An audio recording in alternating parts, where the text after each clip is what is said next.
Welcome to Waiting on the Trade, a monthly comics book club for people who can't keep up with monthly comics. I'm Matt Ledger. I'm Patrick Fitzgerald Fleck. And I'm Suzanne Payne. This month, we're talking about the first volume of Codename Sailor V, the wild manga prequel to Naoko Takeuchi's Sailor Moon.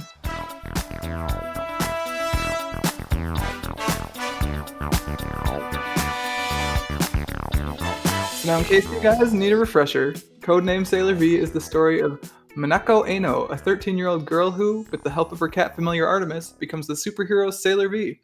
In her initial outings, Eno battles the bizarre agents. Oh, why did I put alliteration on top of Japanese names? Because you are you. I hate me.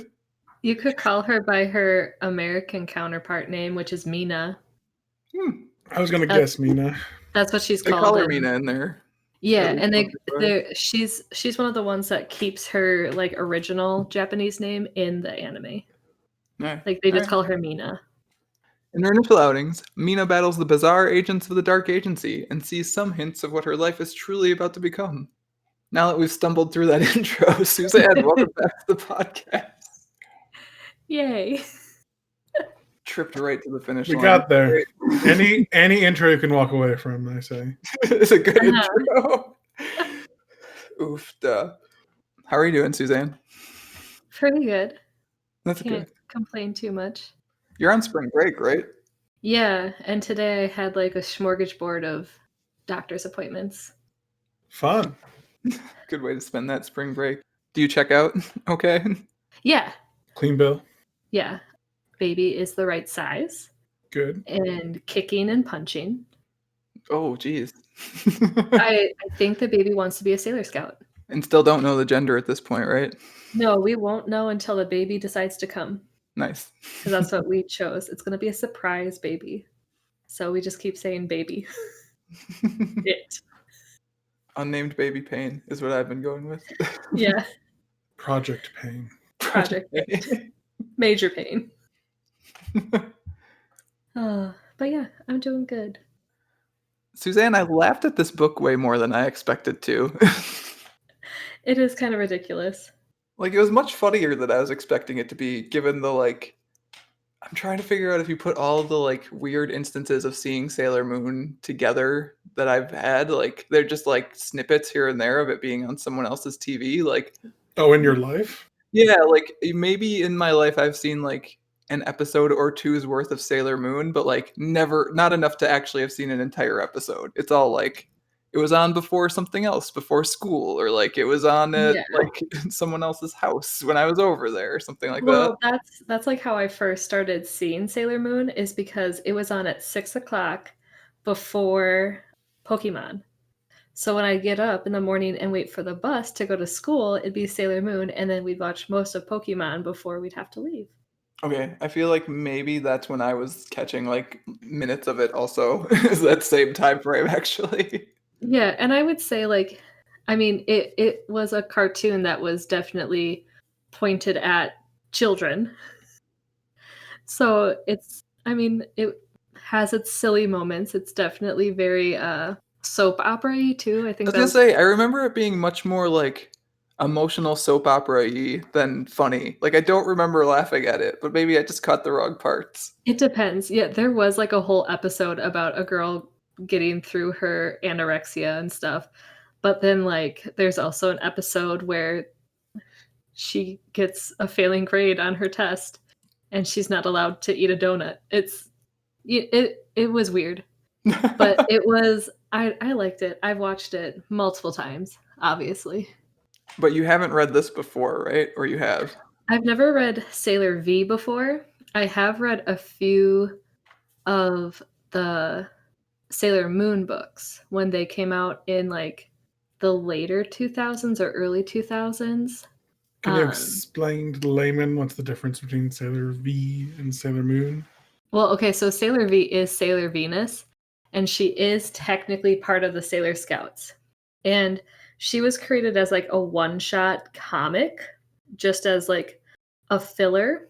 And then it was so popular that they asked her to create like an anime based off of Sailor V, and then she decided that she wasn't going to have enough content with just Sailor V, So then she created all of the Sailor Scouts. So Sailor Moon existed before this comic? No. Other way around. Okay.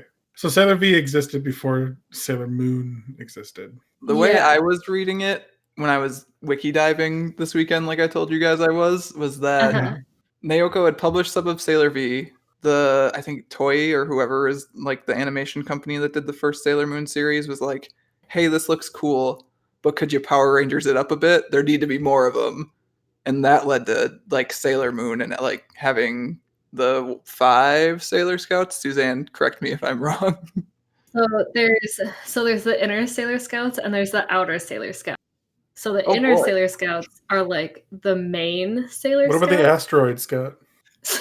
Well, Is okay, Pluto so still a Sailor Scout, or is it not anymore? so Pluto is a Sailor Scout, but Pluto is the Sailor Scout who is in charge of like the time dimension and like how like time, like she's like Doctor Strange, I guess, right? Because he like watches the different like timelines and like can control where time goes and everything, and that's kind of what Sailor Pluto does. She never really comes and like does very much with them until like later in the series, but they also meet like there's a Sailor Saturn, there's a Sailor Neptune, there's a Sailor Uranus, and Sailor Neptune and Sailor Uranus are a homosexual couple, but in the anime they call them cousins. What? Yeah. The episodes in the US get a little interesting. Yeah. And then there's also Someone would like imagine. so like the US versions of the anime really take away a lot of the homosexual parts of it because there's even like villains that are supposed to be like a homosexual couple that are Malachite and Zulzite, and they change Zulzite in the anime to make it more appealing to Westerns by making Zulzite a female. But so there's Sailor Mercury, Sailor Venus, Sailor Mars, Sailor Moon, Sailor Jupiter. Those are the main 5. There's Sailor Chibi Moon, who is the daughter of Sailor Moon from the future, who comes to the past. Wait, There's Chibi is actually part of her name? They call her Well, like she's little. She's they like call Junior. her like when you look her up, they call her Sailor Chibi Moon. And then there's actually eventually a Sailor Chibi Moon, I Oh my guess. god. Suzanne, you've never said more like 90s X-Men comic sentences in your life. But okay, so then there's Sailor Saturn, Sailor Uranus, Sailor Neptune, Sailor Pluto. Tuxedo Mask is considered in canon Sailor Earth because he's the prince of the earth who was betrothed to the princess of the moon. And then later in like season 5, there are these bad Sailor Scouts, like from the Black Moon. Yeah, you know, your Psycho Rangers to your Power Rangers. So like eventually there's a ton of just different ones. But they have like the inner circle, which is what most people know of for Sailor Moon. Okay, so like are the scouts like reborn versions of these Yes. powerful people? Yes. Okay. So in the first episode of the Sailor Moon anime, and I think they also talk about it in like the manga of Sailor Moon, there was Queen Serenity, who Sure. was the queen of the moon. And then there was Queen Beryl. And Queen Beryl wanted this magical crystal that Queen Serenity had because it would make her the most powerful being in the world. But when Queen Beryl tried to come from the dark dimension to attack the moon and destroy it, Queen Serenity used the last of her powers to break up this crystal and send all of the children of the moon Okay. to Her children? 1,000. Well, the children of the moon are like Sailor Moon or Princess Serena or Princess Usagi. Okay. Is her child. And then she sent her court, which her court, you didn't see, but I put it in quotations, but her court I heard it. was the rest of the Sailor Scouts. And she sent them 1,000 years in the future to be reborn on Earth. Okay. And then Artemis and Luna were her faithful servants These are the cats you're saying? Yeah. Okay. Luna is the black cat, Artemis is the white cat. And they were supposed to go and find all of the Sailor Scouts to train them to be ready to defeat the evils that come to Earth. Okay. So we know that in this comic, Mina is 13, right? Mhm. And so when the Sailor Moon manga picks up, it is like a year to a year and a half after Mina's story starts. So she's the OG Sailor Scout that was found by Artemis, and she is in the manga actually like the de facto leader. So like she actually leads the inner circle of the Sailor Scouts, but in the anime they make it Sailor Moon because she's the titular It's her character. show, turns out. Yeah. So it's like a year and a half or a year later. Like, and I know you texted us, Matt, you're like, why does she have all of Sailor Moon's abilities? Well, part of it is because she was made first. But I remember when I first got introduced to Sailor Venus, and like one of the reasons why she was my favorite is because she was so sophisticated as compared to the other girls. And she just had a lot of confidence in her abilities. And then I realized, I'm like, oh, it's because this is happening a whole year after her initial stuff. Yeah, she's been Sailor V for like a year and a half already by the time Sailor Moon really picks up.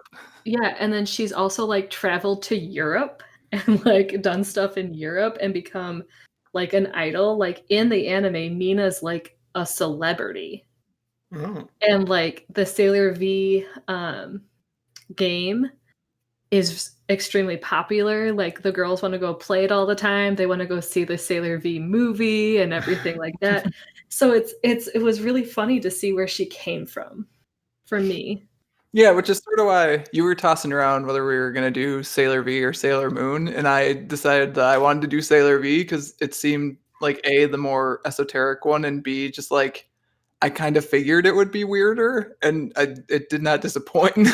Yeah, because it was definitely like, let's just see what we can do here. Like, Yeah, it's really interesting, and we'll start going through it, I think, chapter by chapter soon, but like it's interesting how it doesn't really find its footing super quickly, and what I mean by that is more of like it doesn't really exactly know what it is no. until at least halfway through, I Well, think. and what's really funny is that some of the characters we meet here in the Sailor V comic get reused for other characters.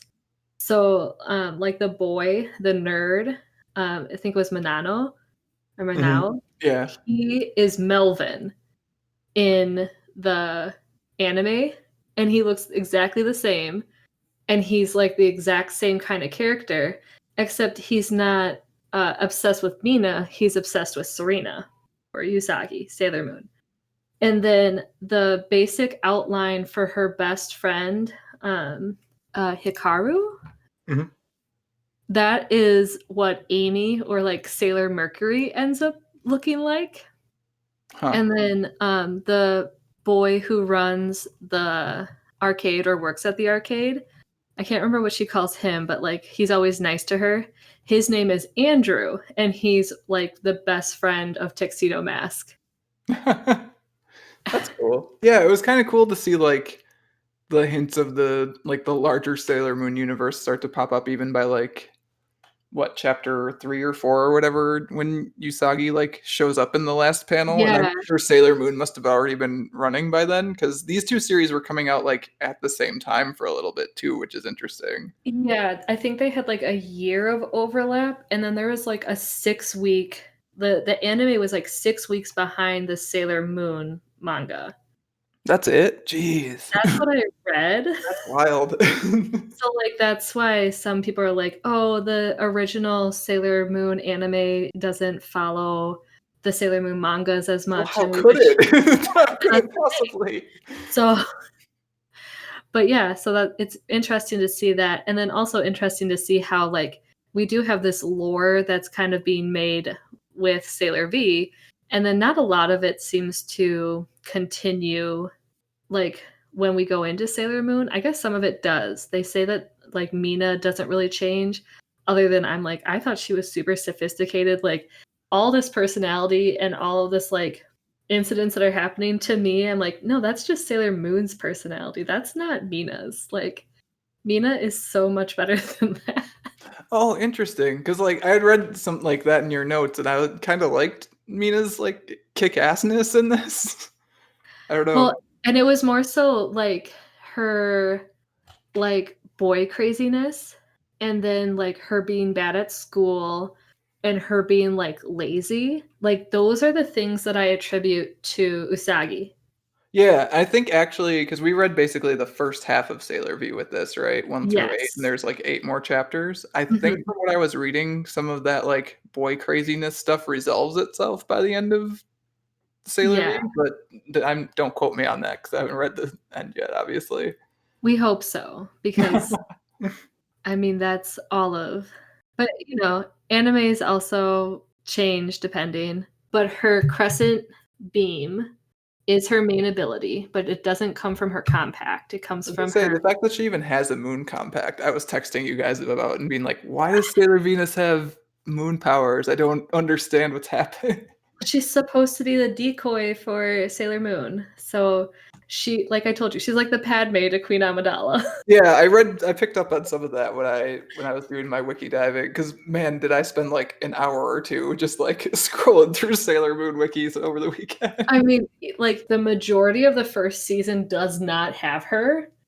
She appears like towards the end. Oh, okay. It's kind of like their Green Ranger. I'm Yeah. gonna compare all of this to Power Rangers, basically, I think. Well, and then they're like, "Are you the moon princess we've been searching for?" And she's like, "I don't know. Maybe." So yeah, that's kind of what I'm saying about it definitely being something that feels like it's being formed as it's being put down on the page, and the rules are really flexible. Like we see Sailor V's castle in this one time and it never comes back. Well, they don't give any of the background of all that stuff. Like all that stuff we like set up earlier. No. That's not in here at all. No, No, it's just not even a bit. she's like, "You're a princess from Venus." It's a girl with a talking cat and a magic pen and compact who And a fights and a evil bat cave people. under an arcade. Yeah, Yes. and I don't know who the boss is supposed to be in this. Like, It's I Charlie. I would be surprised if the author knew who the boss was in this. Pat, is this gonna be a book where the world building is not there for you yet? Because I mean, there wasn't world building, so it wasn't an issue. That's fair. I only know any of this because of my like glancing being anywhere close to Sailor Moon. I picked up some of this, and like everything that's spawned from it, I've yeah. picked up. But yeah, like it wasn't in this, so it doesn't really matter that it wasn't developed because it wasn't like a thing that I was expecting to have world building to it. Okay. So yeah, but I mean, if it was a more like, I guess if it had more serious story to it, then yes, I would expect more world building. Yeah, that's sort of the deal to me is like, and this is sort of more of a summation, so maybe we should save it for the end, but whatever, we don't do structure on this podcast, is No, like, why would we? it's definitely more of like a rollicking good time story than a coherent narrative, I'm trying to figure out where this is going story to Well, me. you can Yeah, definitely tell that she was like experimenting with what things would be popular for a 13-year-old girl versus like sequential stories, right? Yeah. well, I mean, a page is mostly just text balloons, really. Like, there's most of the page doesn't have much detail at all. You have like a general, like, you just have enough detail enough to know where she is at any given moment, and then Mhm. there's explosions every once in a while. Yeah. So it's definitely not something that you're supposed to be like super analyzing for detail, which, I mean, it's there, like you say, to be a good time. Well, and like the volumes were created after the fact because these were like single issues that were part of like a like magazine or something. Mhm. Yeah, I'd imagine it was a weekly, like a weekly magazine, Shonen Jump style thing. Yeah, so you know, it, like when you would read Garfield every week in the comic strips on Wednesdays, right? Or Sundays, whatever. And like it didn't necessarily have to follow in a sequence of stories. But I feel like with the exchange into Sailor Moon, like when you look up Sailor Moon for the manga, there's actually like several different arcs they talk about. Yeah, this like each of these chapters has the like page or two introduction of who Mina is, and very much Hi, that like. Nina, and this is my crazy life. But it's like what Suzanne was saying. Like someone could pick the weekly For whatever sure, it was, it's for like, thing up off the stands and like jump right into it because it's like, oh, this is who this person is. Now she's gonna go be a commando charging into a concert hall. Yeah. Well, All right, and we then should probably. Oh, sorry. Go ahead, Suzanne. honestly, like that was kind of some of the stuff is that like when you talk about like the seriousness, whenever they transform or like whenever they're trying to get in something, like these are 14-year-old girls. 13. So it's like Yeah. no, in the anime. Oh, the anime. Oh, Okay. okay. They aged them So- up a bit in the anime. So and then Serena's dating a college student for some reason. But put that aside. But like whenever she has to transform, she's like, turn me into a super serious librarian. like a teenager trying to play dress up. Yeah. Oh, yeah. And it's but like with that, you're just like, everyone's gonna know. Like, Well, that's the There's- thing. Like we've talked about all her like special like pen in the compact, but we didn't talk about the most important part of her costume: these ginormous flared red glasses that she puts on, which didn't make any sense to me whatsoever. It's like these are the most ridiculous things, especially when you have characters like the nerd guy who they make fun of wearing glasses with like swirly glasses. Well, But it's, not she's wearing. it's not glasses. It's her superhero mask, man. Well, that's what I mean. I didn't like fully realize that. Oh, that's her secret. Like she's hiding her identity until the very last page of this has what she looks like when she's not transformed, right next to what Sailor V looks like when she is transformed. She's wearing this thing. Her skirt got shorter, and she put on glasses. That's like. I mean, it's a superhero story. If she puts on a mask and people can't recognize her, I'm good. Clark Kent just puts on glasses, and it's fine.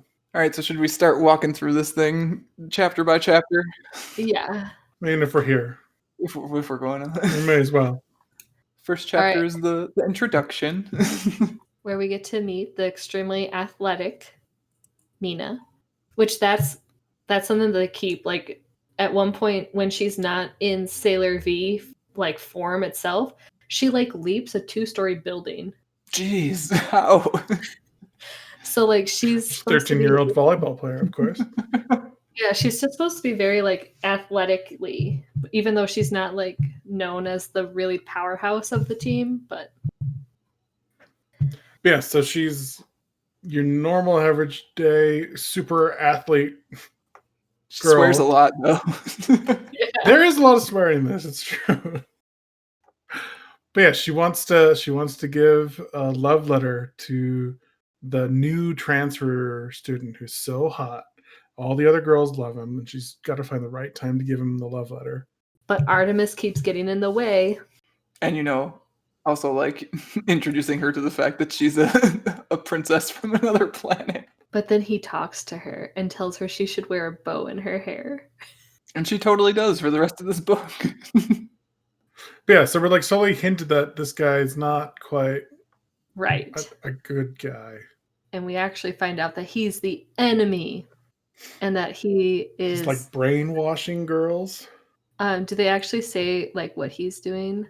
I mean, judging by the other villains that we see in this, I think he's trying to get some slaves that are brainwashed to take over Japan and then the world. But again, he's not really even like ever called out as being part of the Dark Agency or anything. He just kind of exists, right? Like he's just here. I don't think it like at this point she had the Dark Agency like figured out. I mean, he talks to Narcissus. No, he's Narcissus. Yeah. But he doesn't say who he's. Oh, Lady Fluorite. So I think Lady Fluorite is who they change into Queen Beryl, because all of the antagonists have mineral names throughout the series, or at least the first season. But yeah, they just seem like he's brainwashing them. What does she actually say? I mean, he says he wants to add her as a slave. You Yeah, too he's shall like- accompany me as my slave. He was actually like stealing their energy and stuff too, in sort of the same way that the others Like, do later. Everything that the other ones do, yeah. Yeah. Well, I thought it was interesting that the author used idols as the villains mostly. Like, popular celebrities with fanaticisms were. Yeah, anything like with commercialism, because she also in the one it's a video game character. Right, but it's still like a female or like an idol. Like, Yeah. So I thought that was fun. It was like, oh, if you get too infatuated with celebrities, it's not good. You'll lose yourself. Yeah. Oh, what I put that in my notes about how like some of the theme was kind of like Mina was always trying to like fit in when she was born to stand out, a la great quote from Amanda Bynes' classic "What a Girl Wants." Very nice. Because it's like she always wanted to like follow and do what everyone else was doing, but then there was something that kept her from doing that, which is what made it so that she could still like battle and fight and not be like brainwashed or turned into a zombie who only wanted to go watch TV and stuff. She does just like narrowly miss out on being brainwashed about 4 times in a row. Yeah, and there's one where she like starts getting brainwashed, right? Well, this one. There are at least a few, yeah. I mean, she's almost brainwashed here before boss like, no, you need to fight him. Transform. What are you talking about? Can we talk about the translation being bad? Oh, it's bad. This is the better. Are you on the I'm so wet? Yeah, yes, I am on the panel that says I'm getting so wet. Yeah. Like legit, this is the better translation. Oh, I believe it, but at the same time, like, I don't know how I feel about this 13-year-old girl telling me that she's getting so wet. Well, did you notice that there's a little bit more like fan servicey stuff? Like her skirt flies up pretty far. Like I think there's also some like kind of almost like nudie-ish stuff. I guess. I mean, Sailor Moon, like the transformations have always been like basically nude transforming. I guess the manga was created for a little bit of an older audience. Not young as. I think it's a pretty common thing. Yeah. To see fan service. I should say I think it's a Japan thing. Yeah. I also noticed I feel like it backed off a little bit near the back half of this one, whereas like this very first Sailor kick that I'm looking at here, there's a lot of leg. doesn't leave much to the imagination. There's a full page like cover maybe of Mina like being late to school and she's jumping over a fence. But it's like the volume 2. I was gonna say I think that's the opening page of chapter 2. It's just like okay, well just that's a little stray. Which I was like, is this not for young girls? Like young girls don't care about that, right? And then on the next page, there's nipples. Like there's breasts exposed. Well, there's not nipples. I was gonna say I don't know if I remember that. Hang on. Well, I guess those. Yeah, no, those could be nipples right there. Hang on. Like Matt, it's the page right after that. Right next to she's actually the avatar of the goddess of love. Page 49. You know, it was so small on my Chromebook that I did not see those. Now I have seen them. I didn't see it either. So thank you, Susie, for pointing out the nipples that we missed. We see. You're welcome. I'm very good at finding things that are. But yeah, so there are questionable things that a 13-year-old girl probably shouldn't be. Yeah. But I mean, that's 13-year-old girls for you. Well, I was gonna say that's Japan. Yeah, it's 13-year-old girls in 80s Japanese mangas. So yeah, there is definitely. Let's not be too kind. I think it's 90s. Is it 90s? I think it's very 90s. Because I mean, the whole like girls can't play video games, but she's like, I'm still gonna play video games. Yeah, which I think we can actually just move ahead to that one. Like the end of volume 1 is very. It happens really quick. Wraps up. It all goes really quick. It, like especially the first volume, where like again, this is the one where you learn she has a castle, and then you never hear about it again before the end of the book, much less the chapter. Well, and she transforms, she gets wet, and then the guy gets defeated. It's like she does her like Sailor or Venus beam wave or whatever it is. I don't think she calls it a Venus. She calls it like a crescent beam in this. That's what it is. Yeah. Crescent beam. Later they call it the Venus crescent. And I didn't know what happened there. Like all of a sudden it's because you don't even see it. You see him in the reflection, I guess. I didn't know that's what it was. It's like a nuclear bomb. Well, we see it later. It's just like a laser beam. blast or whatever, Yeah. essentially. Yeah, But you and don't actually see it in this one. No, it just turns him into dust. And like that's in the future ones, you see you see the villains like Melton. their true forms you actually get to see, and some of them are pretty creepy looking. Yeah, they're a little gross. Yeah. But this one is just like you see his true form, but only in the reflection of that crescent compact. There are some creepy antagonists you see. Not Malachite. Yes. Malachite is like the hot guy. But she accepts being like a talking cat and transforming powers pretty easily. She's like all ready for it. Yeah, I mentioned, Pat, that it kind of reminded me of like Grant Morrison compression again, of like, this is happening, you gotta deal with it. Moving on, accept it as reality, and yeah. This is the world that we live in now. It has sailor-suited soldiers of justice in it. I put a picture of Malachite for you guys to see in the Discord. Okay, I was wondering if I'd already seen him and forgotten, because I was like, I don't know who Malachite is. Yeah, so she defeats her love interest, and she's sad about that. Yeah, but then it's okay. But then she opens up a magazine and finds a new idol. Find some boy, yeah. A new idol group to fawn She's over. on to the next. And then the next one is that she wants to play video games and doesn't want to train or do her homework. She just wants to stare at Andrew. I don't remember his name. I just know him as Andrew. Yeah, this one again has the unfortunate translation where Artemis makes fun of her for eating too much. Is that what it is? Crude, violent, plus you eat. Yeah, crude, violent, you eat too much. That she acts like a guy. Yeah. And then in the manga, she calls him the thing that's unfortunate. And I think the better translation would have been transvestite rather than the word that they used. Okay. Because the whole thing is that he's wearing an Artemis symbol, which is a female god, and he's a male cat.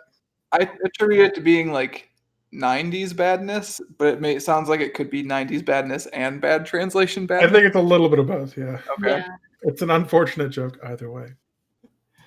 But yeah, so Mina doesn't want to learn how to be a Sailor V. She wants to play video games all day, which I appreciated. So Artemis tricks her into learning how to be Sailor V by playing video games. Yeah, explain. Oh, okay. But first off, she has to beat the top score of this video game that she always plays, and this she can't beat Taku, the highest score on there. And of course, in the background, we've got Taku, this nerdy guy who lives in the arcade, who's so pissed that the arcade has now become a place where boys bring their girlfriends, and all of a sudden, girls are coming by themselves. Disgusting. Yeah, which I waffle between that being like, ugh, of course you would portray like the arcade guy that way. Of course he's not cool. He's a cringy like alpha nerd boy. But at the same time, like I've encountered enough of those to where those are real people. Like, whatever. Those are definitely people that exist. Yeah, and I mean especially back then too, like much more prevalent of an attitude, I think. Like I was thinking about that in relation to like local game stores, where like local game stores I feel like have really become much more welcoming overall of like different people who like games.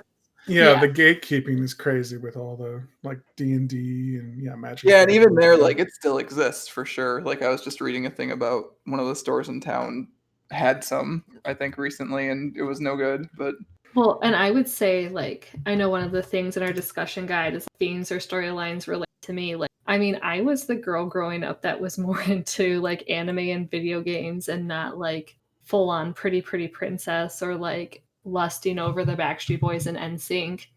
So like I could connect to how she felt sometimes, or how people were like, "What, you play games?" Because I got that when I was little. Yeah, I kind of liked the balance of like overall girly girlness and also just like badass that Mina is in this story. Like she is both tough and also very much a typical 13-year-old girl at the same time. Yeah, you can be both. Yeah, which was cool. What I really want to know is how Artemis like creates an arcade machine.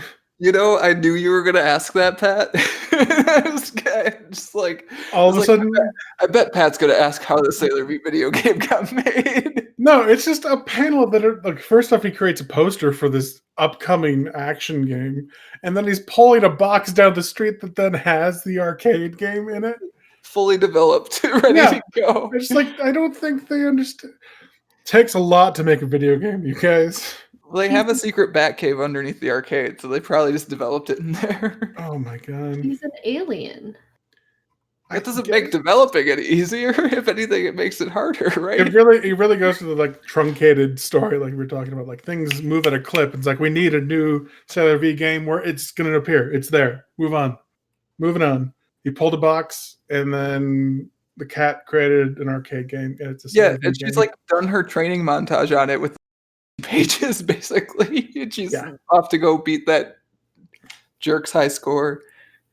Yeah, and then she transforms, and he's really into it. He wants to sniff it. Is that what's going on here? Well, first he accuses her of being a guy, which this chapter's got all sorts of gender stuff rolled up in it, I guess. Yeah, so he's sniffing her or something. It's weird. Yeah, and then she transforms into her fancy armor. Then she transforms into the Sailor Scout suit, and then he peers up a 13-year-old girl's skirt. Well, this is one of the only ones that there's not an actual like villain. She's just beating up a video game nerd. I think there's a villain. I mean, there is a villain, but she only has to kick him once, and he's done. Yeah, he's from like the a dark pervy creep and not an alien. Yeah. Yeah. So I mean, that's kind of fun in that regard, right? That she's just beating up nerds. I mean, he definitely deserves to get kicked in the face. That's for sure. Yeah, totally. She's like, oh crap, he wasn't an enemy. He kind of was, though. Yeah, just not like the type of enemy that we're technically looking at talking about. But yeah, so then the next one. I think you could talk about 3 and 4 at the same time because... I mean, honestly, 3, 4, and 5 are essentially the same story. It is. It's just different. Well, the first one's Pandora. The next one is like Pandora something or something Pandora. Poochie Pandora, which Poochie is Pandora. Mini Pandora. Small Pandora. Which I was sort of like, come on, think of a new name for your villain. Don't just... They're supposed to be sisters. That's fine. Okay, sure, though, but like... But then give the first one a first name. Like, Bucci Pandora and Poochie Pandora. And something. Then in chapter 5, it was just the Dark Agency where we met the brothers and sisters, the Dark guys. Yeah, there was some number of Dark Agency people. I wasn't sure. There was brothers and then 2 sisters and then another one. 6 total? 3 guys, 2 girls, and then another girl. Yeah. Not including the boss woman, right? Not including the boss woman, so I guess that'd be 7. There were a lot of characters thrown at me, and I wasn't really following. Well, and all of the Dark siblings, we'll call them the Dark siblings, were just clones of the boss woman. Oh, that's right. She cloned herself. That's right. Yeah. And she said that they weren't going to fail because they weren't like that Pandora. They're all copies of her, but they're all for different like categories. So like you had they were all idols, but yeah, they're targeting different demographics. Yeah. That was awesome, actually. That was a really good line. So it's literally what all K-pop, J-pop, and C-pop try to do with their idols. They try to create different ones that appeal to different demographics. Oh yeah, as a person who like has interacted with K-pop like on in the country of Korea, like this was really fun to see from that angle. But like by the 3rd time it's happening in a row, it's like, kind of. And there wasn't much done this one. We haven't gotten to the Hawaiian branch of the Dark Agency yet, Matt. So the Hawaiian branch of the Dark Agency was pretty cool, actually. And the fact that they just turned a whole plane around to go. We'll get there. Yeah, we got to get through all these idols first. So yeah, Pandora's first. It's an idol. Everyone's talking about her. Everyone wants to see her. Mina can't go to the concert because you don't have time for that. Not while there still isn't peace in the world. That's right. Which is how I feel whenever I slack off. First, we need world peace. No, it wasn't a concert. It was a broadcast. That's right. It was that she didn't have access to. Yeah, and her dad broke the TV. The antenna, that's right. So the Yeah. next day at school, everyone isn't showing up except for her and the nerdy guy who didn't watch the Oh yeah, broadcast. 'Cause he's a what's up nerd. with that guy's eyes? Those are He's his wearing glasses. glasses. That's the nerd glasses. It's Is it? Melvin. Yeah, Yes. those are his glasses. I just thought he had weird spinny eyes, and that was supposed to be like, oh, look how infatuated he is. Like he's an infatuated nerd. That's the Japanese shorthand for nerdy guy with glasses. Oh, huh. Yeah. Okay, because I was kind of like weirded out when they showed up on the person in chapter 6 when he goes to buy that fighting game too. I was like, why do they both have weird spinny eyes now? It's shorthand for, oh, that's a nerd. Okay.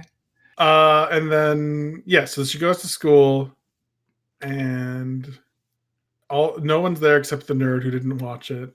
The teacher's there, and the teacher says, "Go watch. I'm canceling school because I have to go watch TV."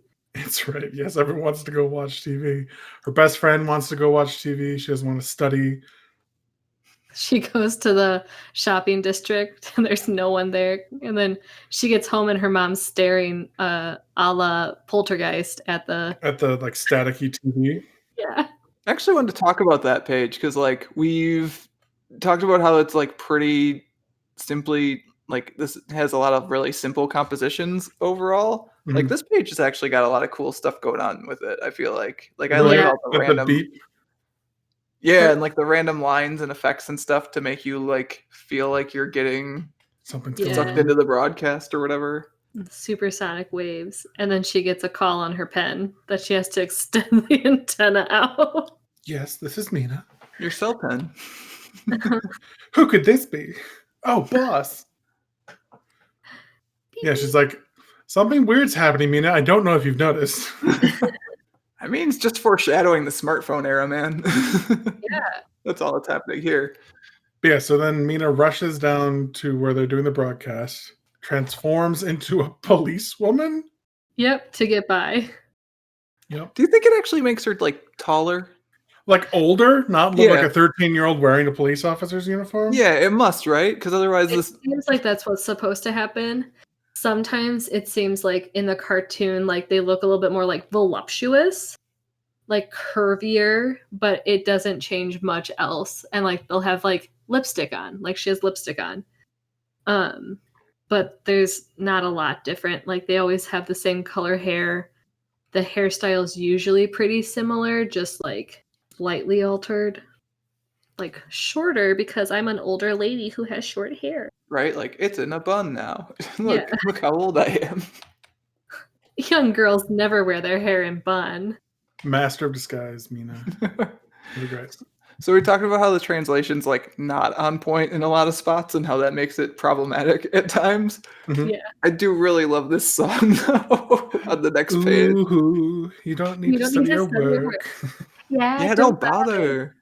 So long as you listen to me, the prettiest girl in the world, you'll be all right. Like it's so direct. Yep. I got like such Batman 66 vibes from this at times, like Adam Oh, West yeah. Batman, of just like it knows exactly what it's doing. Meanwhile, Mina's about to shoot someone. Yeah, so they're backstage. Pandora's like taking off her disguise, And she has a gun. well, Mina does. Yeah. Yeah. Yeah. The nerd guy breaks into like her changing room and sees her true face, and she's about to kill him. Yeah. And Mina breaks in with a gun. Which is actually her pen, maybe? Maybe, I don't know. She throws her compact. She says crescent boomerang, which is actually one of Sailor Moon's like main abilities is that she uses her tiara like a boomerang. Saying things like you don't need to study or work hard is completely insane. And this is legit how they meet like every villain, like, in the name of the moon, I will punish you. That last panel on this page is how I felt like through the entirety of this comic. A sailor suited pretty soldier. What the hell is What the that? hell is that? And then she sends her brainwashed slaves to kill her. And Mina says, "Nuh-uh, I'm going to kick people." Which this chapter, I think, has the best end chapter fight of all the end chapter fights. Like, there's actually some choreography and some, like, like method to how the panels are laid out when she's kicking people. Oh, sure. Well, like the speed lines have you like follow her foot across the page to the end of Yeah. the page too. Like There's even a whoosh eventually. you get to see the nice like anime style raise the compact in the air and wave it around, and then like the beam actually shoots, unlike the first time we saw it. And then we see her face. We see her true form. She's not Yeah. beautiful. My beautiful reflection is ruined. All those fanboy slaves in my dreams of world domination. Oh, that's right. We haven't even gotten to my favorite line yet. That's in the next one. Yeah, it's coming. Flutter, flutter, sizzle, clink. And yeah, we get to see her like actually burn her Melt. alive. Yeah. It's good. Yeah, and the book ends with Mina saying, "It's okay, I'll just cheat at my homework." All right, my pen will do it. No, because Artemis is there to stop her from doing that. It's fine. She cheats at her homework in the very next chapter. Artemis can't be there all the time, okay? But yeah, this is where we're truly introduced to the police commissioner, who's like secretly infatuated with Sailor V. Yeah, which I loved, and I also loved that the police commissioner was a woman. A too. woman? Yeah. Yeah. Oh, and then she has like a remote controlled like Poster that comes down. yeah. Which is signed by Sailor V somehow. It's great. It's good. And she wants to recruit Sailor V to the police. Yeah. And then we get introduced to this week's villain, pretty model Poochie Pandora. Pandora, but smaller. Like the first one, but slightly different. And she's getting those slave boys. Watch out. Yeah. Oh, and they have to watch another concert. The world's cutest wink. It's so weird. Yeah. And the nerd creates a satellite that can create things. I think it just hacks into like the radio waves of the microphone so it can listen to the concerts for free. Yeah, he essentially just goes and sits out there with like a radio, and he can like get on the frequency that the microphone's on, so he can hear what's going through the microphone, I guess. It's your favorite line on 112. Yeah. I'm going to need even more slaves in order to beat V. Some really hot slaves would be good. Just like right before hot. But yeah, because her sister was Pandora and she died. She needs to challenge Sailor V. And how do you do that? You obviously drop it off at the police HQ because she's in bed with the police. Yeah. She's got to be. Obviously. And then, yeah, Poochie Pandora is all about she finds that police guy really hot, first off. Yeah, and then he's just like, "You're it's a like child. He's not indoor. Like, no, this is not a kindergarten. This is no kindergarten. Get out of here." Which, thank goodness, someone in this book is a man and not creepy. Yeah. Lolicons, yes, gross. Don't do it. Yeah, so she drops off the challenge letter to Sailor V, and the cops are like, "Oh, that Sailor V, we gotta stop her before she ruins everything." But then the police commissioner to help them out. Well, police commissioner is all about her helping, right? Well, and so are the other dudes. I wish Sailor V was here to help us at a time like this. Oh, you're right. It's just that one guy who has a problem with Sailor V. That one guy who hates Sailor V. And then we come up on my second favorite line in this chapter, which is, "Let me see that nerd book." As Sailor V prepares to go actually confront mini Pandora. Yeah, and she's confused about. Yeah, she's like, "Wait." Pandora looking like Poochie Pandora. Yeah. And then they go. And the boss is like, "She's challenged you. You got to kick that girl's ass." Okay. And then the police officers are there, and the commissioner just V will show up. And then she wants to be changed into a boy idol. She turned herself into a cute boy idol. It's great. Which does. Good.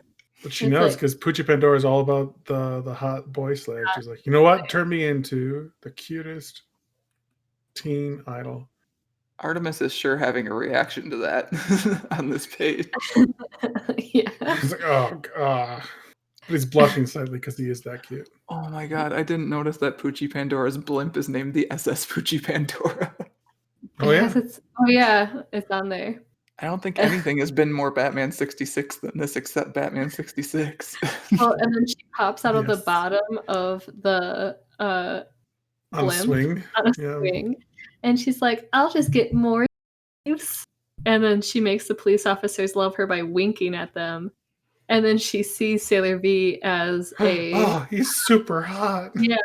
Thump. And then something happens to cut her. She uses her pen to transform and simultaneously cut the swing. Yeah.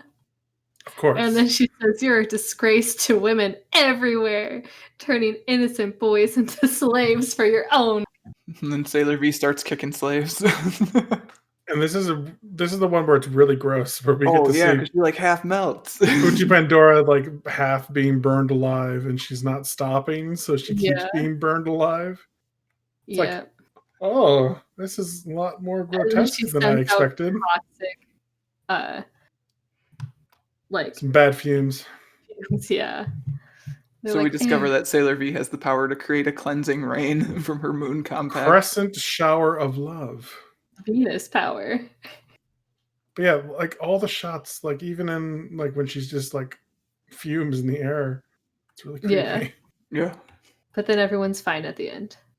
It feels real nice. And the commissioner has hearts in her eyes. Of course. And we get the first hint on the last page of this one that there may actually be a larger story that's happening here. So what's my real mission? That's a secret. As We'll get to it maybe. for the next chapter. Tune in next time for everyone I else. think it's probably what was actually happening, honestly, based on Yeah. like, what I was reading about the release schedule. For sure. Yeah. Sailor V released in August, and then Sailor Moon released in December.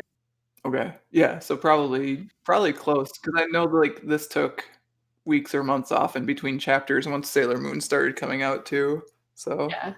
Well, and then the next one we get to see Mina as an idol with Sailor V, which is what she's known as in. Well, she's The Sailor dreaming Moon. of being an idol, right? Yeah, but we see her being one too, even though she's dreaming. Yeah. And Artemis is not happy about it. yeah, Artemis pretty anti-idol at this point, because turns out all of them are evil and agents of the Dark Agency. And you know what? Not wrong. No. I'm Happens sorry, the most Dark of the time. Agency is such a weird. It's a weird thing to call your group of bad guys the Dark Agency. But I guess Do you think it's on the nose a little? when they're idols, like what else are you gonna call them? Well, they're called the Dark Boys, and then Yeah, that's not a what their good. sisters are called. They're on the Dark Tour. The Dark Tour. Guys on the I Dark wonder if Tour. those are the bad guys, Mina. Well, you went to their concert. You think they're cute, Mina? Come on. They're hot though, Pat. Oh damn! Why are The they three so of them hot? have such rockin' voices and faces. Why are they so hot? Oh, and then the twin girls are twin dark, I guess. Yeah, and the other one is Dark Princess. So like all dark, It's- all dark, all the way down. I don't know. It seems totally legit. I don't think I'm scared of them at all. Like, I think that's perfectly fine. I think with lyrics like this, how can you say that they're evil? Choose me over your jobs, kneel before me, love me down to the core of your soul. That's pretty standard. That's a banger if I've ever heard one. Sounds Yeah, just like Lady Gaga to me. honestly. You know? Roma, Roma ma, Roma mama mama. I want your soul. Bad romance. So we got the young girl audience with the dark boys, the young guy audience with the twin dark, and the older male audience, I guess, with Dark Princess. Older female audience, we don't care about you. I'm sorry. No. So we finally get an introduction to Danburite. She's the goddess of salary. I'm sorry, Dark Princess Shizuka. She's the goddess of salarymen. Just made me chuckle. I'm just The goddess of what now? goddess of salarymen. Okay. That's what it says right here. No, I believe you. That sounds like a line from this book. And yeah, she says the choose me over your jobs, kneel before me, blah, blah, blah. Yeah, salarymen eat that shit up. Yeah. I love it.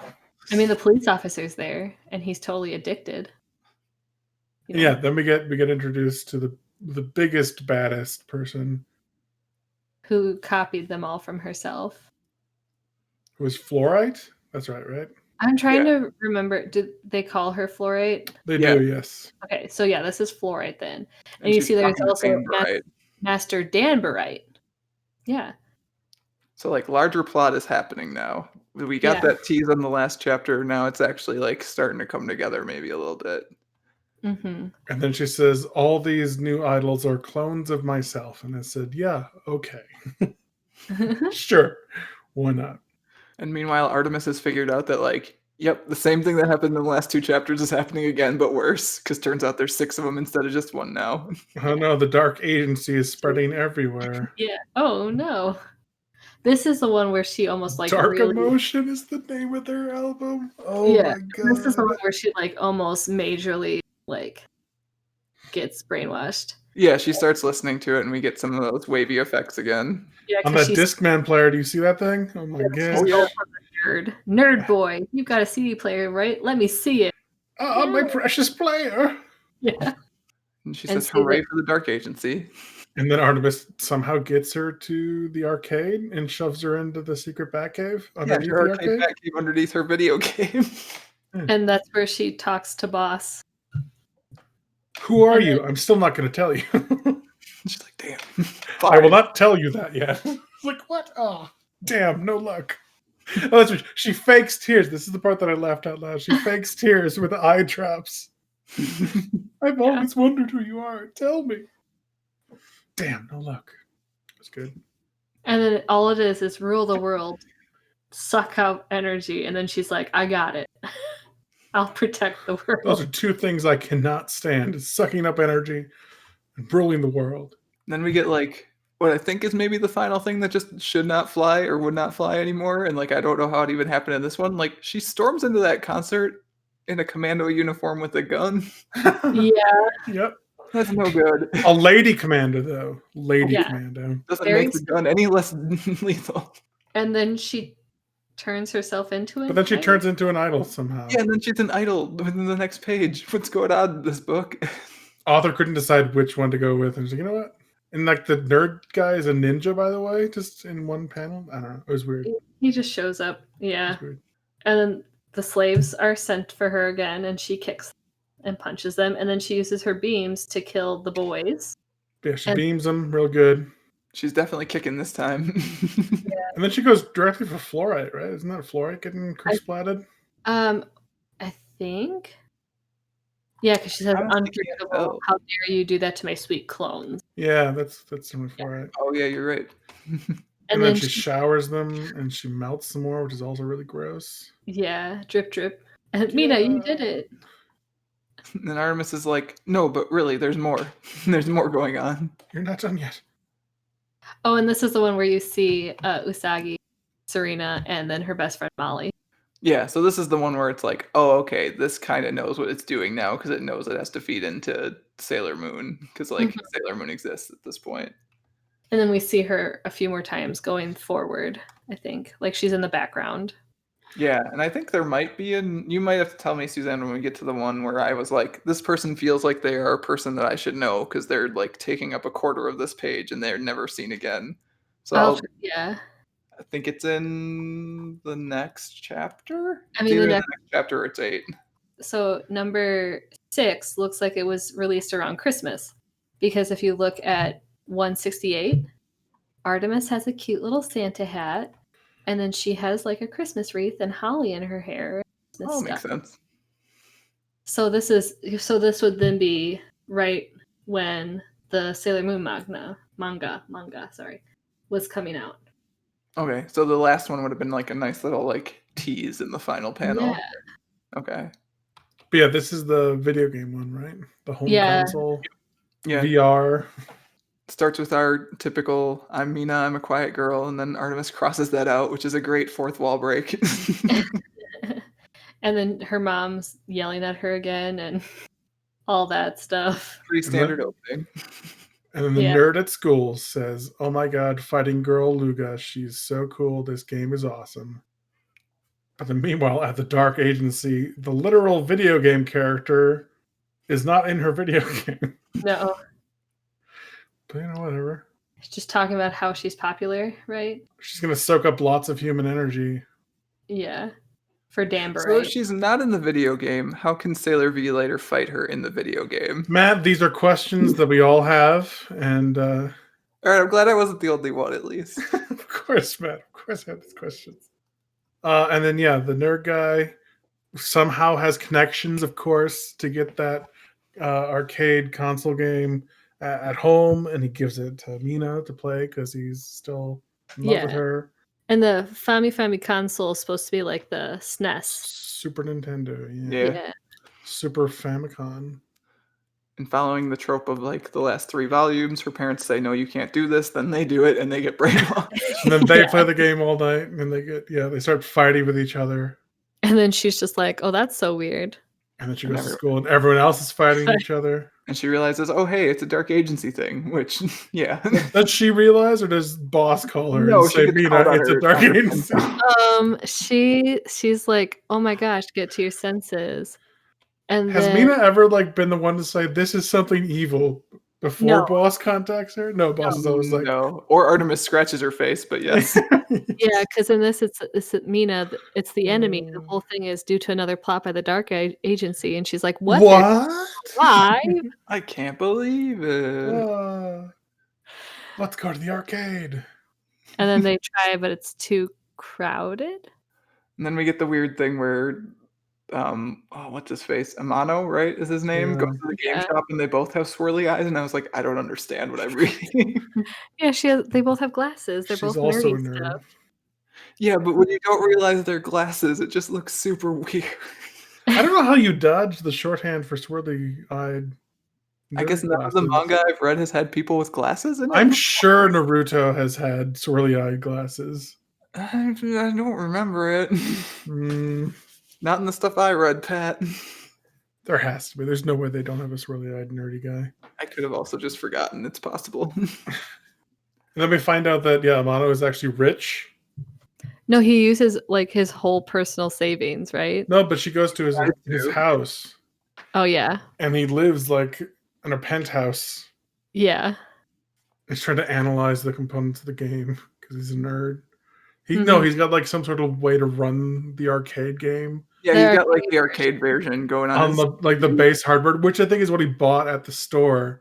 Yeah. From a really nerdy game store, which is why the woman working at the store was a nerd because she works Yeah. at a yeah, They were both nerds. arcade cabinet it replacement all store. tracks. It's just like It's weird. 2 people that look like they're hypnotized talk to each other through me a second. Yeah.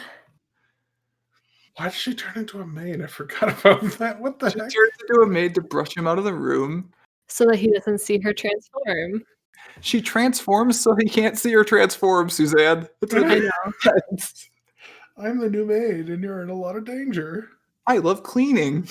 Oh my And then God. Artemis is, you can't be serious.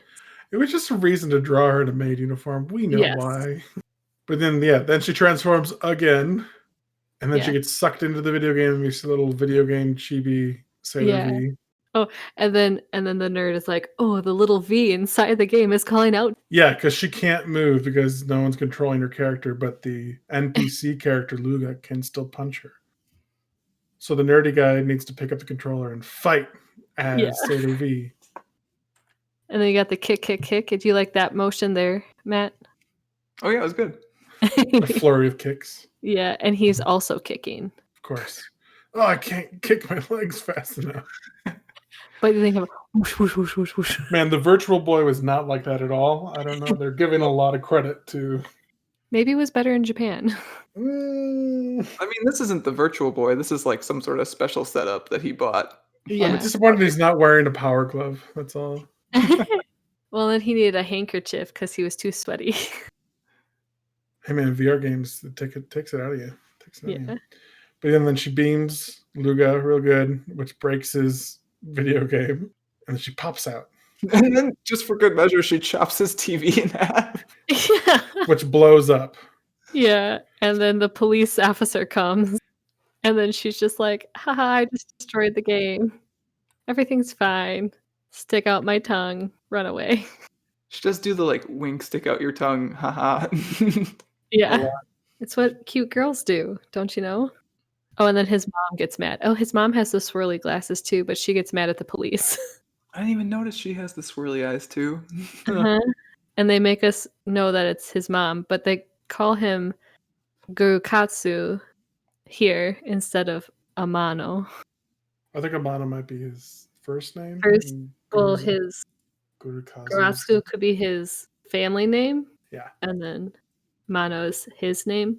Yep. All right, now let's get to the wildest chapter in the entire book. Matt's favorite. The Hawaiian plot. Except not really, because it's the Grease plot. Yeah, and like she just wants to win a trip to Hawaii, but she doesn't actually get the lottery ticket as Sailor V. No, she gets it as Sailor V, but not as herself. No, but I don't think she has a ticket. I think they just give it to her, don't they? No, she's the last. She gets the very last ticket before that other guy, right? Isn't that what it is? Yeah, because they actually do the drawing. The little ball plunks out of the But bingo she thing. pushes the guy to the side. She shoves him over as Sailor V and gets the last number, and she wins. And that guy would have won if Sailor V hadn't shoved him aside. Yeah. And she gets to go to Hawaii. And he can't even get the 6th place prize of tissues. No. But it's okay because he's got money. Isn't that what you use the money for? To Yeah, go to that's Hawaii? why you have the money for. And then we find out that the Dark Agency has Is a out. Hawaiian girl. as They have a branch in Hawaii, Japan, and Hawaii. That's where the Dark Agency operates. But her name is Hibiscus. Yeah, and they release so much energy when they're on a tour. Those Japanese tourists release so much energy. So full of energy. Oh, yes, during the summertime. Yeah, and then she's like, "Oh, I'm sorry, Sailor V couldn't be here, so she said I get to go in her place." Yes, like, okay. Okay, I guess that's fine. And the parents are totally fine with that. They're like, yeah, we get a free trip to Hawaii. Who are we to argue? I'm her mom. Well, I'm her dad. And then we get some poor people gatekeeping in the airport. Yeah. Yeah, that's weird. You got to pay to actually go into the airport. That sucks. Yeah, that must be a lot. thing. I would assume, right? Ran into that with public toilets in London once. Oh, really? Yeah. You got to drop a penny. Yeah, it didn't have any change. It was no good. Oh. So then we get 10 pages of Sailor V and the commissioner and her lieutenant like going back and forth between going to Greece and going to Hawaii. She hears like, oh, Sailor V was in the airport. Oh, she's going to Hawaii? Okay, I'm going to Hawaii. Yeah. And she gets her guy to change her ticket to go to Hawaii. Mm-hmm. But then she finds out Sailor V's not on the plane. Because Sailor V is going to Greece because she got called to take the last spots on that plane. It's like such a sitcom. That she didn't realize that it was going to Greece. She thought it was going to Hawaii. But because in the meantime, no one checked her tickets. Yeah. In the meantime, the nerdy guy who she pushed down, who didn't get the lottery ticket, wants to get a shot of Sailor V, but it's too crowded. So he has to follow her as she's rushing to the bathroom to change back into Mina, and tries to take a picture of her when she comes out. And he gets accused of being a pervert for which honestly, don't take a picture of girls coming out of the bathroom. It's not a good thing. Also, like, shouldn't he hate Sailor V already at this point? Because she took his lottery ticket. She's an idol, Matt. You gotta take a picture of her. Come on. I mean, I know how it is. You follow an idol to the bathroom. I was with Mike Drew at Wizard World Chicago. Oh, God, yes. But yeah, so he gets accused of being a pervert, and it ruins his life. Then she's on the plane to Greece and not to Hawaii, but the nerd guy's there, so no. And the police end up in Hawaii, but they're like, no, wait, we want to be where Sailor V is, so they go to Greece. And Hibiscus is like, actually, I want to kill Sailor V too, so I'm going to Greece. So this is a thing which is a little weird. They say Greece, and they show like the Parthenon and stuff, so it is Greece. But they show Egyptian hieroglyphs. Yeah, I was also wondering if anyone else... Is that just like Japanese racism that's in there? I don't like... It doesn't have to be racism, it can just be ignorance. Yeah, that's what I was going to say. Like, do they just not know the difference? Yes, they do. There's a difference between ancient Egyptian hieroglyphs and Greek. It's all ancient, Pat. It's all Greek to me. Meanwhile, this poor guy who just wanted to go to Hawaii... Yeah, is not going to Greece. Yep. He lands, like, is really mad that Mina called him a pervert. Sailor V took his trip to Hawaii. He didn't even get to go to Hawaii after spending money on it. He gets hit by a rock in the head. And then he gets, like, transformed by Hibiscus.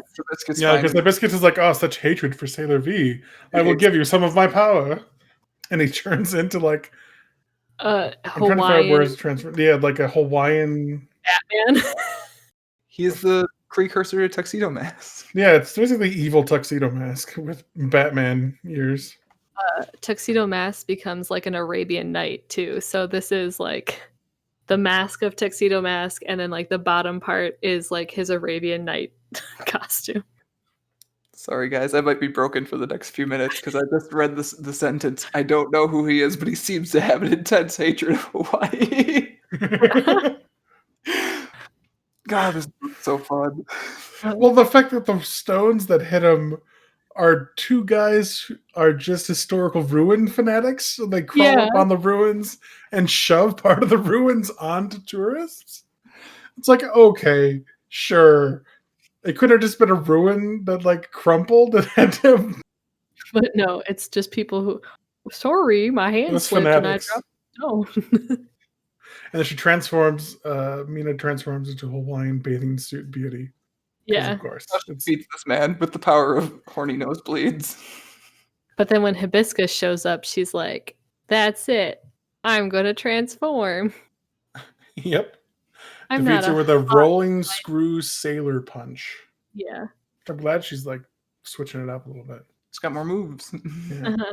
And she was really mad about not going to Hawaii, but now she's looking at it. Greece really is a beautiful place. And then she buys this thing with hieroglyphs on it. With Yeah. hieroglyphs on it again. I'm really excited for Aloha Mask to show up again. You know he's coming back in the second volume. He kept that power. It's part of his. He did He's got to get back from Greece, though. because they left him there. Yes. All right, guys, should we talk about this last chapter, which I totally forgot existed when I wrote up my notes today? I was like, okay, well, the last chapter is the vacation chapter. Oh, the last chapter is the gangs. Yeah. Yeah, the last chapter I didn't care about, I think, is what happened. So when I was It going was back the through one today, I was about like, oh, love and unrequited love, Unrequited love of but your then also teacher. being able to have your first kiss. But the teacher totally looks like a teenager, It's like not even a first kiss. It's a creepy first kiss. because she's Because disguised. she is the teacher. Yeah, she's not. Ugh. It's like, okay, that was weird. Anyways, so yeah, we start the issue with introduction of this really cool teacher, Miss Akamoto, Hmm. and Mina goes and gets really cool coffee and stuff at a cafe with her friends. But then this cafe, Mina remembers, oh yeah, this cafe is in a bad part of town because I was accosted by some punks and saved by this really dreamy dude. who has the same hair as that other guy? All dreamy guys have the dreamy guy hair. By a prince, Mr. Saito. I mean, I realize it's the translation, but her calling him Mister throughout this whole thing, creepy. A little bit Well, creepy. it's also Saito-san? just their it's just like their culture. If someone's older than them, you call them Miss or Mister, right? No, I mean, I get it, but like just the way it's the It's way the it comes. san at the end. Yeah. Yeah, I think Translation, it's weird. yeah, like I think normally when people translate that, they just leave the san, and I think it's probably because of this, because doing it like that makes it weird. Like, Yeah. huh? And Could then she even be decides sensei that, because he's an older class. than he's, yeah, who he's knows? supposed to be like in high school. Right, and she's in middle school. Mhm. Yeah, 'cause he's in Well, and the then she decides to go a different way so that she can try to see him. Yeah, so she puts herself in a dangerous situation because she knows that he would maybe come and help her. And he punches her, right? yeah. Oh. Yep. Does he punch her or does someone else punch her? Someone else I kicks think they're in a fight, Okay. and he like sees her in the middle of the fight, and then she gets punched by someone else. I don't think he would Okay, punch her. Yeah, yeah. so like one of the low points I feel like of the book is that the action is not clear in a lot of spots, and this feels like one of those spots because I also definitely felt it was him punching her. What are you doing around here again? Bah! But actually, when you look at the sleeve, it's a black sleeve, so it Yeah, must that's be what one I of just these looked at people. too. And someone else kicks her. I know that much. Yeah, It's the other school uniform, the black school Yeah. uniform that punches her. and then she calls herself a huge failure before she like passes out. It looks like. Yeah, and then he picks her up to carry her. And then there's this woman. The Dark Agency woman. Yeah, but we don't know who she is. At first I thought like I got really confused and I thought that like the really cool teacher they thought they had was like masquerading as A little bit, yeah, with the mask. Yeah. and I was just like, wait, what? I'm like finally a villain with like a cool villain character design. Like, give me, yeah. Yeah, but then we don't get to learn much about her. She's just evil lady. Yep. But then, yeah, Saito brings her somewhere. I don't know where they like I away. I think they go to like their hideout, maybe. Yes, because all of his other gang members are there, Yeah, the guy with the death mask is there. and he's Yeah. wearing a promise ring around his ankle. She sees and she thinks, "Oh, Yeah, that's so which cool." is also I think that's just a weird translation. It's confusing. It's a promise bracelet. I don't know. The promise ring is involved in the best bit of this chapter, which we'll get to soon. So yeah, he makes all of his goons bow to her, and she swoons because it's so cool. Yeah. Got them goons. And then we cut back to evil woman. Whose name is Vivian. Vivian. There we Is go. it Vivian? Yeah. Says it, Vivian, I presume that your mission to gather energy is going well. Dan Barite again. Oh, damn right. Even Lord Kunzite. Kunzite? Oh my gosh. Who's the like real one, right?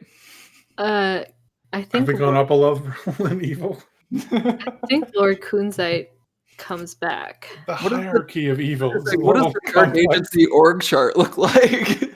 Can we get a diagram? They all work for Queen Beryl. Because Fluorite seemed like she was higher than the regular goons, but she got killed, and the Dark Twins and the Dark Princess didn't. And Dan Barite was higher than her, who, right, because who Vivian's talking to in this. Right, so Vivian's at the same level as Fluorite, but maybe not as low as Dark Brothers and Dark Bros. Twins. Yeah, I think so. Pandora and Chibi Pandora, whatever her name is. I don't know. It's tough. It's tough in the Dark Agency to get ahead. But yeah, Vivian is going to use the energy of gang fights, gang violence to take over the world. Which, okay. All right, maybe. Sure. And then she's a home economics teacher. That's who their teacher is. I just realized. There you go. Yeah, home class. Sweatshop. They talk about how it'd be wild if Mina's attracted to that guy, which she totally is. Oh yeah, and then when the guy rescued her, he's like, "Oh, there was this one really cool teacher who I really liked, and this is the nickname of that teacher." Oh, hey, turns out it's her. And then Mina's like calls this cool teacher by that nickname. He's like, "Oh, where have you heard that name before?" And then he shows up. And he's just there. Yeah. Because stories need to happen quick. And so he's supposed to be like 17 because he's like, I was in your class 3 years ago, right? So if we think that she's 13, he could be 13 or 14, which makes him 16 or 17, depending, right? Sure. I'll believe it. This poor, 28-year-old teacher just like, I need to get through my day. These kids. I swear to God. God damn it. Get these kids away from me. You're not in a gang, right? I hope you're not in a gang. Oh, he's in a gang. Whatever. Screw it. I did my best. And then she finds him and he's been beaten up, right? Yeah. Yeah, I don't this story really jumps. This one cuts from him being in the classroom to Mina running after him in the forest, and he's already been beat up, it looks like. Yeah, one panel says I have to go and bows. Next panel he's injured on the ground. Yeah. Yeah, this one jumped around a little bit to me, which is maybe also why I didn't remember or care about this one as much as the other ones. I think it's also because not as much wild stuff happens in it. No, and the guys are just like, you have to stop him, Mina. He's gonna get expelled if he's in another fight. This is more of what I expected, a Sailor Moon to read like. Is the soap opera kind of stuff? This would have been considered a filler episode. And they do sometimes call Sailor Moon a space opera. Okay. I don't know what they said to you, but I'm concerned. And he's like, Mina, do you have a crush on someone? You should tell them how you feel. And she's like, I have a crush on you, but I can't tell you. She falls deeper in love with him. Swoosh. And then he's putting his hair back all luxurious. I think it's just a breeze. The breeze comes by and blows his long hair. Yeah, but it's supposed to and then the bad guy hits him with a watch. No, he hits. He's hitting with a watch. Oh, is it him? Okay. Yeah. Because he says the line, which is... Oh, yes. 300% the best line in this chapter. It's the wildest thing that happens, so it's the best. She's like, why do you wear your promise ring around your ankle? He's like, well, if I wore it on my wrist, it would get in the way. Punch. Bam. Random dude. Obliterates that guy with a watch. Watch to the face. It's about time. Bam. Yeah, and then Vivian's there and it's like, okay, we're gonna gang battle, gang war. It's like, oh, Dark Agency. Yeah. Artemis has to come though because she doesn't have her thing. And they're like, oh no, you gotta keep him away, otherwise he's gonna be expelled. Quick, Mina, get him away. And Mina's like, okay, I'll transform into Teacher the he teacher he seems to have a thing for. And again, her skirt goes up. likes. So you There's her. yeah. And then she's like, oh, don't fight.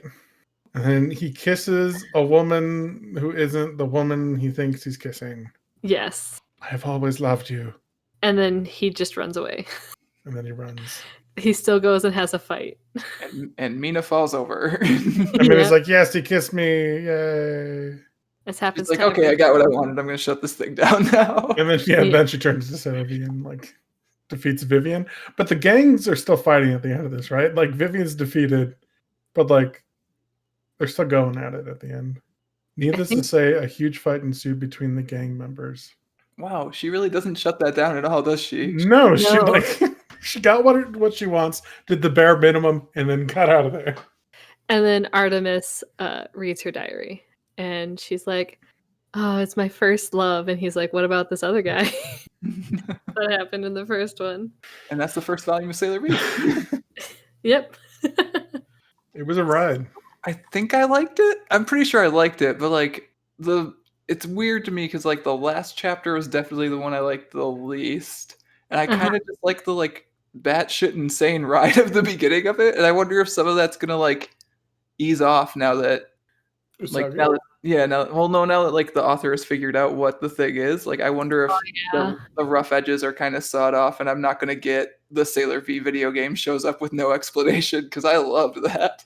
See, I'm not, you know me, I'm not really into that kind of stuff. This feels like something that was included as like a filler for a magazine. Like this month's crazy adventure with Sailor V. What's she up to? Oh, she does all this funny stuff.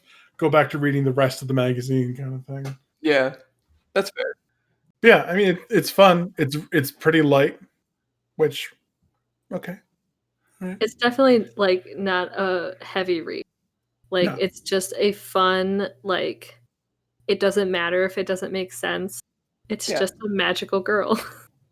Like I sat down on a Saturday afternoon, I read it, I laughed a lot, I'm happy about it. I'm not sure whether I'm gonna read volume 2. Like I'm debating it, I guess. Well, like I don't have any interest in like reading more, but at the same time I'm trying to think of like watching Power Rangers or stuff if I were to go back and like watch some of that. I don't think I would care about what's going on. Bad. It's very bad, Pat. Tried it. It's no good. There, as adults, we expect more in our plot, like progression, or plot at all. But for like what this is and who it's catered for, I think it's great. I think it's just like it's a good time. Yeah, like so one of the questions we have in the discussion guides is would you recommend this to someone else? And I think I would have to know that person pretty well, but I would like in specific cases. If I knew that they were fans of Sailor Moon and didn't know about Sailor V, maybe. If you are like a superhero fan who's into Batman 66, I would tell you, yeah, read this book. It's wild. I mean, there's quite a few things I could think about. Like, obviously, I would recommend this to a lot of people that I would know, but that's also they love Sailor Moon and stuff, Sure. And I feel like I would just recommend it for like a fun thing. Like, I would probably tell Simon he should read it because it would be funny, and then he wouldn't get as much like pleasure out of it as I did. Yeah, like what if the person you recommended it to doesn't know the concept of magical girl? Would you recommend this to them if they didn't know what a magical girl was? I'd probably like have them understand more so what a magical girl first. Yeah. So like, I mean, Cardcaptor Sakura is a magical girl, right? And I feel like Cardcaptor Sakura is kind of more of a serious magical girl. There's at least like a through line through it that like progresses. Yeah, she's building towards something from the beginning. Yeah. And I think also like a lot of people are just going to have that background knowledge of what the basis of Sailor Moon is because of pop culture. So you could also be like, this is kind of where Sailor Moon got her start. It's a little crazy, but it's a fun ride. Like, sure. I feel like that could also put people into it Mhm. to just kind of be like, this is where it evolved from. Yeah, I guess in that case, Suzanne, you're probably the most qualified to answer this question. Would you just recommend they read and or watch a Sailor Moon, or would you have them look at this first? I would probably have them watch first so that they get like a base understanding. And like for me, I would go to the 90s anime, but I mean, I would definitely tell people to read it. That's a wild ride. Oh yeah, it was super It fun. is. Especially if you need something to like just distract you from like the world. Don't think too hard. Just, Yeah, it's like just take it as it is. It's not going to make sense. Don't read into it.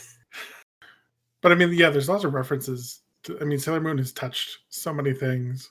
Like the Mhm. other recommendation I would give, obviously, would be Steven Universe. Directly Yes. pulls from this for sure. Yeah, Uh-huh. I mean, down to the fact that those like the bad guys here are all minerals and they're all gems and Diamonds, Steven yeah, stones, yeah, that's good. And we already talked about Card Captor Sakura, Uh-huh. which is, I think, my basis of magical girl wisdom comes from that.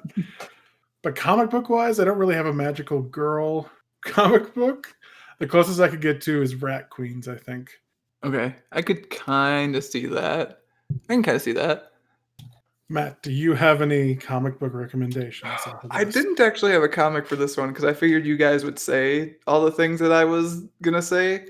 So I think what I actually want for this one is like if you are, in addition to being into like Power Rangers like stuff or Magical Girl stuff, and you also like kaiju stuff, like Godzilla stuff, the Okay. Godzilla movie that has the same energy as this to me is Godzilla Final Wars. Like that movie's also like so bad it's good sometimes. Like it's just there and like it takes itself so seriously with such unserious things that like you can't help but laugh at it. And like this kind of has the same energy to me. So if you're into Godzilla stuff at all and you like this, I would have you watch Final Wars, preferably with like some friends and some popcorn when that's a thing to do again. Nice. And of course, if you want a really cute, charming, just like sweet anime about magical girls, Madoka Magica is really No. great. Just watch No. that one. It's really, really cute, and it just leaves you feeling great. So watch that. I don't believe you, Pat. No, it's about girls who are being like No, cute enslaved. magical girl anime. Pat, should people who like this book really watch this thing? Yes, they should watch it. I mean, it is a Right, magical Pat. girl, but it's another take on magical. It's the magical girl take that I liked, so everyone should watch it. Sus, as the kids say. As the kids say. Or they could read Rat Queens. Those are the two things I'm bringing. All right. Rat Queens is more of a D&D spin, but Oh, okay. Yeah, it has some of the same energy of this, I think. yeah. Yeah, I mean, I would go through and just read all of this and watch at least the original series and maybe check out Sailor Moon Crystal. I haven't checked out Sailor Moon Crystal. It's something I've been meaning to, but it's just, yeah, it's a lot. Does sound like there's a lot. Talking about things we don't have time for. This has been a long episode.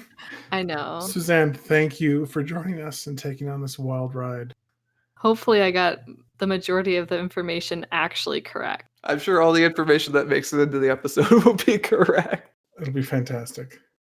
If you want to get in touch with Pat or myself, you can find us on Twitter as @WattPodcast. You can also email us at waitingonthetrade@gmail.com and read more comics-related goodness at mattreadscomics.com. Suzanne, if people want to learn the entire history of Sailor Moon, where can they find you online?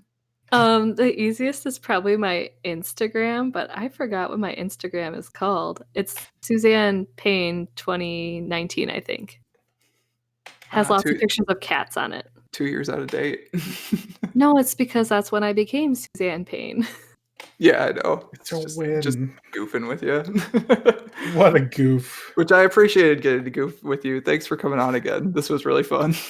Yeah, I try. You know, I'm usually pretty good at bringing things together. Being really succinct. You brought it, Suzanne. You brought it. Brevity.